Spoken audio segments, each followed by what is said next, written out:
एक बार की बात है। अकबर का दरबार अपने शिखर पर था। बीरबल अपनी बुद्धिमत्ता और हास्य के लिए प्रसिद्ध थे। एक दिन अकबर ने बीरबल को चुनौती दी। उन्होंने कहा, बीरबल, मैं चाहता हूं कि तुम मेरे लिए एक ऐसा जादुई वृक्ष ढूंढ कर लाओ जो हर किसी की समस्या हल कर सके और उसकी इच्छाएं पूरी कर सके। क्या तुम ये कर सकते हो? बीरबल ने अकबर की बात को ध्यान से सुना और मुस्कुराते हुए जवाब दिया, जहां पना, यह मुश्किल जरूर है पर असंभव नहीं। मुझे थोड़ा समय दें और मैं आपको ऐसा वृक्ष ढूंढ कर ला दूंगा। अकबर को बीरबल की आत्मविश्वास भरी बातों पर यकीन था, इसलिए उन्होंने सहमति दे दी। बीरबल ने अपनी खोज शुरू की। वह विभिन्न जंगलों, पहाड़ों और घाटियों में गए। उन्होंने गांव-गांव जाकर लोगों से बात की। उनकी हर यात्रा में वह नई बातें सीखते और लोगों की समस्याएं सुनते। कुछ दिनों बाद बीरबल ने यह महसूस किया कि असल में लोगों की समस्याएं और उनकी इच्छाएं खुद उनकी सोच और कर्मों से जुड़ी होती है। उन्हें यह समझ में आ गया कि जादुई वृक्ष कोई भौतिक वस्तु नहीं बल्कि एक रूपक है। अपनी खोज को समाप्त कर बीरबल ने एक योजना बनाई। वह वापस दरबार पहुंचे और अकबर से कहा, जहां पना, मैंने यह जादुई वृक्ष ढूंढ लिया है, लेकिन यह वृक्ष आपके राज्य के सबसे समझदार और बुद्धिमान व्यक्ति के हाथ से रोपित किया जा सकता है। अकबर यह सुनकर बहुत खुश हुए। उन्होंने पूछा, तो फिर चलो बीरबल, हमें उस वृक्ष को रोपना चाहिए। बताओ, कौन इसे रोप सकता है? बीरबल ने विनम्रता से कहा, जहां पना, वह व्यक्ति आप ही हैं। आपके ज्ञान और न्यायप्रियता की चर्चा चारों ओर है। यदि आप स्वयं इसे रोपेंगे तो यह वृक्ष जादुई शक्तियों से भर जाएगा।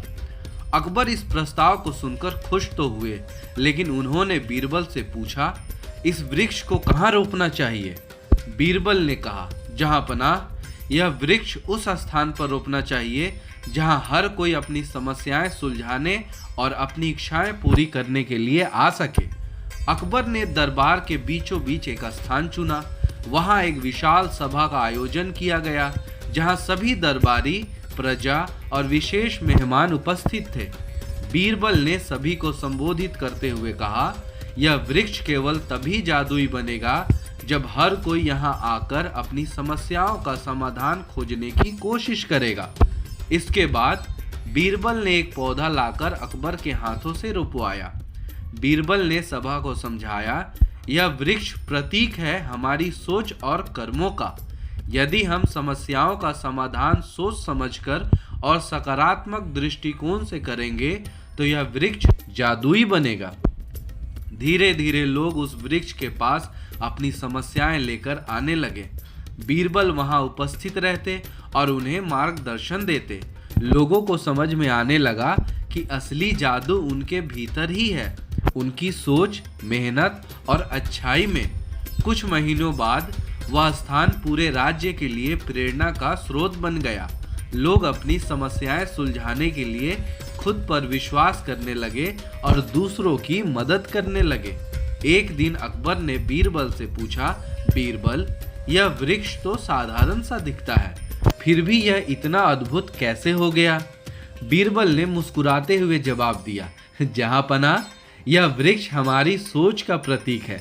जब हम समस्याओं का सामना साहस और समझदारी से करते हैं तो हर समस्या का समाधान हमारे सामने होता है। असली जादू हमारी बुद्धि और कर्म में छुपा है। अकबर ने बीरबल की बातों को ध्यान से सुना और उन्हें उनकी चतुराई और ज्ञान के लिए सराहा। इस घटना के बाद वह वृक्ष और भी प्रसिद्ध हो गया। अकबर ने यह आदेश दिया कि राज्य के हर कोने में ऐसे वृक्ष लगाए जाएं, जो लोगों को अपनी समस्याएं सुलझाने के लिए प्रेरणा दे। इस तरह बीरबल ने अपनी बुद्धिमानी से न केवल अकबर को खुश किया, बल्कि पूरे राज्य को एक महत्वपूर्ण संदेश दिया कि असली जादू हमारे विचारों और कार्यों में छिपा है।